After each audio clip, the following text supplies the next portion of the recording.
Well, Sarah Palin may be in court soon. The former VP candidate could be taking the stand anytime now. A former college student, just to remind you about this story that brought all this out, David Cornell, who you see in the middle of this video here, he is the young man who's on trial right now. The charges are that he hacked into Sarah Palin's email in 2008, right after she was tapped as John McCain's running mate. His attorney says, no big deal. This was a harmless prank. But Palin's daughter, Bristol, testified yesterday, and she begs to differ. She recalled how scared she was after her cell phone number made its way onto the web. A group of boys called her one night on her cell phone. They said, "We're right outside your house." She explained why that was so scary. She says, we live in the middle of nowhere in Alaska, in the middle of the woods. And she says that these, was almost sort of, she describes it as almost like a stalking kind of experience, and she was very frightened. That is just the tip of the iceberg here. Anne-Marie McAvoy is a former federal prosecutor. She joins us. Keith Sullivan is a criminal defense attorney, and we welcome both of them. Anne-Marie, let me start with you. How strong is the case against this young man? It's a very strong case, and it's very serious what he did here. He did this in the midst of a presidential campaign. This could have affected, potentially, if they had gotten information that was relevant to the campaign, could have potentially affected an election. It also affected the family and friends of Sarah Palin, as well as Sarah Palin herself. And I think that incident regarding her daughter Bristol, while Bristol was pregnant, in fact, is really indicative of how serious this is.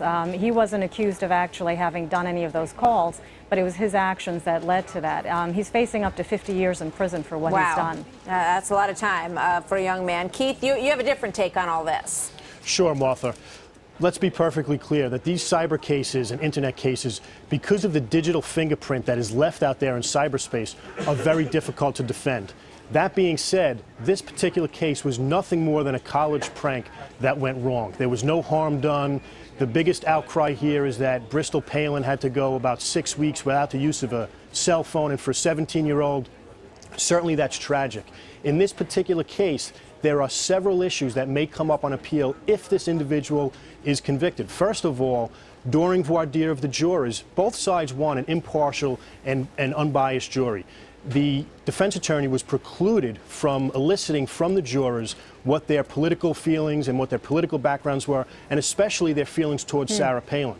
That's a huge, huge issue to get past when you're dealing with somebody who's a celebrity such as Sarah Palin. What do you think about that, Anne-Marie? Well, I think whether their views on Sarah Palin actually could cut both ways, because I think people have very strong feelings both ways. So it could well be that there are jurors on there who really dislike her and don't like the situation with her daughter having been pregnant at the time and so on. So they may not actually be so sympathetic towards the family as Keith may suggest. Well, Martha, one of the things is that this particular venue is a very conservative, very Republican venue, and this individual, the defendant, his father is a Democratic politician. In fact, the Republican chairwoman of the local organization. So you're arguing that he can't get a fair trial in this case? Absolutely, he can't get a fair trial. In fact, the Republican committee said they're going down to the courthouse not because they're interested in the prosecution, but they're interested in shaking hands and taking pictures with Sarah Palin. All right. Well, Anne-Marie, let me ask you this. In terms of what he did with the information, if you're going to argue that this was, sort of a prank, you have to prove, if you're arguing against that, you have to prove that he did something instrumental with this information and that it had an impact, right? You do. And when you look at what he did, he posted photographs that were private photographs that the family had taken. Bristol sent a picture of Trig, Sarah Palin's baby, taking his first bite of solid food. And the next thing, Bristol sees it on, I believe she said it was Fox News where she saw it actually. Not something she was expecting to see, a private photo she sent to her mother on the air. What do you guys think?